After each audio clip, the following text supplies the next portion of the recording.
ngaji di Pajipur ini ambil itu sebagai hikmah. Jadi peran si pemuka agama ini ternyata juga diperlukan di dunia, itu diperlukan. Kalau tidak ada kasus ini, kemungkinan ke depan banyak pemuka agama yang seperti itu, main kata-kata yang seperti itu. Oke lah, nggak apa-apa, pada zamannya nggak apa-apa, memang pada entitas yang dibutuhkan nggak apa-apa, karena misalkan si pemuka agama itu terbiasa dakwah di Sewu, lokalisasi para pejamret, para preman, itu sudah biasa. Cuman karena hal semacam itu sudah menjadi produk, kita anggap saja itu komoditi ya. Terus kita ambil hikmahnya, memang harus ada tokoh seperti itu yang kemudian mengingatkan pemerintah untuk harusnya nanti pemuka agama itu lebih berhati-hati. Itu poin pertama. Yang kedua itu juga menumbuhkan harapan bagi misalkan dari sisi yang dibully misalkan.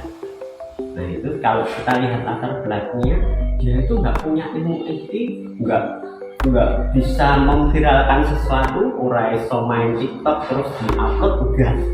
Tapi ternyata Allah memilih si bapaknya itu, gitu. Dia akan mengangkat derajat manusia itu, nggak harus pinter IT, nggak harus update gitu ya. Ternyata cuman dengan kasus yang si raja tadi merendahkan itu ya sudah saja yang atas diperingatkan, ojo terlalu ini. Yang bawah yang kelihatannya nggak punya harapan, nggak punya ilmu, orang mungkin umroh, orang mungkin iso ngeragati anakmu, ternyata dengan kasus itu Allah sangat maha dahsyat membalik-balikan sesuatu. Nah, cara pandang kita harusnya seperti itu. Saya yakin tadi konten dari teman kita, terus yang ditanggapi teman yang lain itu bukan hal untuk bisa kita konsumsi berantem itu enggak, karena ternyata tadi teman saya tanya itu memang kebutuhannya seperti itu. Saya lihat dari sudut pandang, yang dibutuhkan itu kan berarti produk, kita sadari kita itu produk, saya nyasarnya di sini seperti itu. Dan itu wajar-wajar saja. Mari kita lihat itu sebagai pembelajaran kita, mindset kita lebih kata orang-orang pintar itu open mind gitu ya, open mind, terus berpikir transcendental gak apa ya pakai istilah kayak gitu, gak apa, karena untuk istilah-istilah semacam itu jangan dianggap sebagai pemintar, enggak, karena itu kebutuhan. Istilah seperti itu kita harus paham, nanti awal ini dianggap orang-orang sebagai orang-orang yang bodoh. Transcendental berarti dia berpikir selalu di atasnya. Jadi itu kalau ilmu filsafat kan mengklaim pikirannya selalu transcendental, dan dia mengklaim lebih dari agama bahkan. Karena apa? Dalam agama itu ada filsafatnya. Berpikir seperti tingkat tinggi, harus ada yang lebih tinggi, lebih bijak. Nah seperti itu. Kalau saya anggap pikiran transcendental itu kayak Gusti Allah, substansinya seperti itu. Nah, tapi ilmu filsafatnya itu transcendental. Nah seperti itu, kita harus berpikir seperti itu, jangan dijadikan sesuatu yang bisa menimbulkan perpecahan.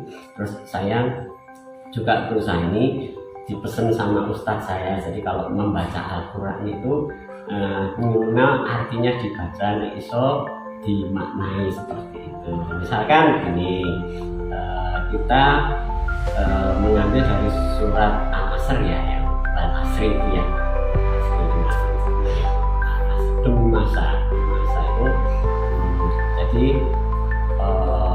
kita itu nanti sebenarnya sia-sia, jangan sampai sia-siakan masa itu ya. Inna insana itu sebenarnya manusia itu merugi karena apa? Kalau misalkan dalam hidup tidak memanfaatkan waktu dengan baik.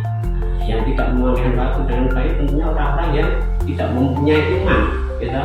Tidak semuanya pasti dia misalkan dihubungkan dengan pesan tadi, pasti menyampaikan pesannya tidak baik kalau orang tidak beriman. Terus ada di situ illal ladzina amanu wa amilus sholihat, kecuali orang-orang yang beriman dan beramal saleh.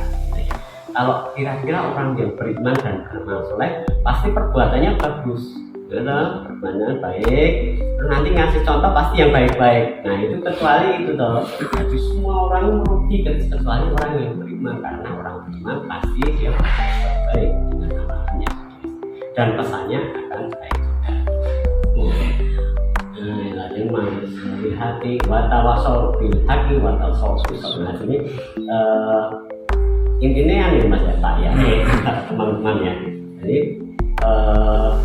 beramal soleh dan saling menasihati ya pak. Kalau ya saling menasihati dalam artian cara menasihati juga ada kemarin dalam kajian kita ada sudah ditunjukkan dari perkataan baik, terus menyampaikan pesan dengan baik sampai tingkat yang lebih tinggi berdebat. Tapi berdebat ini harus ada ilmunya. Ini kalau di Al-Quran diajarkan tentang apa ya, cara berucap, cara pesan itu kan ada haulan ya, haulan sayyidan, haulan kariman, haulan